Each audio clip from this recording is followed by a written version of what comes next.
للفقراء الذين أحصروا في سبيل الله لا يستطيعون ضربا في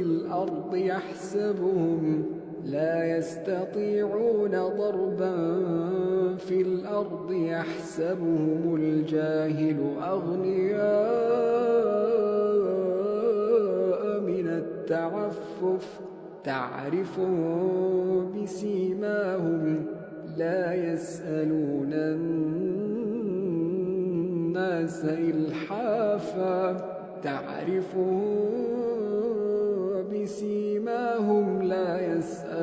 الناس إلحافا وما تنفقوا